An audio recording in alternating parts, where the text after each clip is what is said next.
अयोध्या के जिस प्रकरण में ये लोग चंदा चोरी की बात करते हैं, वहां चंदा चोरी नहीं, चढ़ावा से जुड़े हुए एक प्रकरण का मुद्दा आया था। श्री राम जन्मभूमि तीर्थ क्षेत्र ट्रस्ट ने इस प्रकरण में 12 जून को उत्तर प्रदेश सरकार को एक पत्र लिखा कि कतिपय समाचार पत्रों और मीडिया में इस प्रकार की सूचनाएं आई हैं और हम चाहते हैं कि इस प्रकरण की एक एसआईटी बना करके जांच करवा दी जाए। श्री राम जन्मभूमि तीर्थ क्षेत्र ट्रस्ट माननीय उच्चतम न्यायालय के द्वारा गठित एक धर्मार्थ ट्रस्ट है।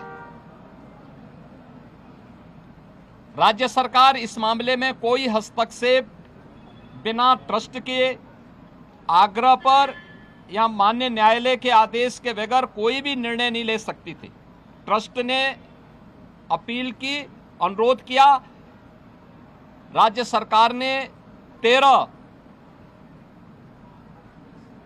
जून को स्वयं उनके अनुरोध के क्रम में एक एसआईटी गठित कर दी, जिसमें सचिव स्तर के एक सीनियर अधिकारी को एसआईटी का अध्यक्ष,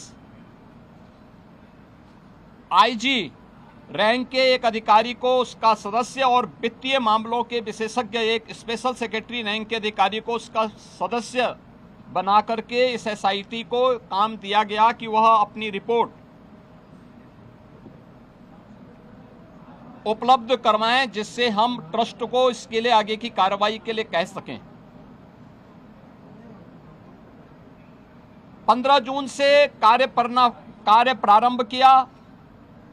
इस पूरे प्रकरण में एसआईटी ने अपनी कार्रवाई प्रारंभ की और 23 जून को उन्होंने अपनी पहली अंतरिम रिपोर्ट प्रस्तुत की। 23 जून की अपनी रिपोर्ट के बाद जो रिपोर्ट एसआईटी ने उपलब्ध करवाई, उस रिपोर्ट के क्रम में उत्तर प्रदेश सरकार ने ट्रस्ट को उसकी सिफारिशों को उपलब्ध करवाया और ट्रस्ट ने 25 जून को इस पर एफआईआर लॉन्च करवाया। अयोध्या में एफआईआर लॉन्च हुई। एफआईआर लॉन्च होने के बाद उपलब्ध साक्ष्य और प्रमाण के आधार पर कुल 8 लोग पकड़े गए, जिनमें 6 लोग चढ़ावे से जुड़ी हुई धनराशि में चोरी करते हुए या धनराशि को इधर उधर करते हुए देखे गए। उस आधार पर कार्रवाई हुई। 2 लोग इस पूरे प्रकरण में जिनकी जिम्मेदारी थी, उन लोगों को और उसके साथ जोड़ करके यह 8 लोगों की गिरफ्तारी हुई। अभी एसआईटी की जांच चल ही रही थी कि माननीय उच्चतम न्यायालय में जो योजित एक पीआईएल थी, उसके तहत उच्चतम न्यायालय ने आगे की कार्रवाई के लिए एसआईटी के पुनर्गठन के साथ ही इस पूरे प्रकरण को अपने देखरेख में आगे बढ़ाया। इस मामले में किसी भी साधु संत का कोई संलिप्तता प्रारंभिक जांच में एसआईटी की प्रारंभिक रिपोर्ट में कहीं भी नहीं पाया गया। अगर आप ये खबर फेसबुक पर देख रहे हैं तो वीडियो को लाइक करके पेज को फॉलो करें। इसके अलावा अगर आप इस खबर से यूट्यूब के जरिए जुड़े हैं तो चैनल को सब्सक्राइब करके बेल आइकन दबाना बिल्कुल ना भूलें। नमस्कार।